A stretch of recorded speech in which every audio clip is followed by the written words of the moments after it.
তুই? আমার একটা চাকরি পেয়েছি তো আমি। হ্যাঁ, আমার চাকরি পেয়েছি একটা।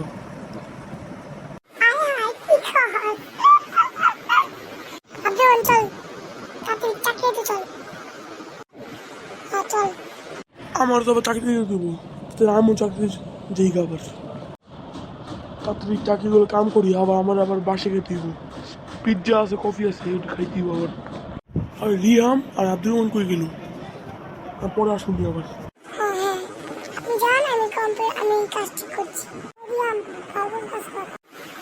কাজ করবি বাবা, দাঁড়া। ও ইয়া, হ্যাঁ হ্যাঁ।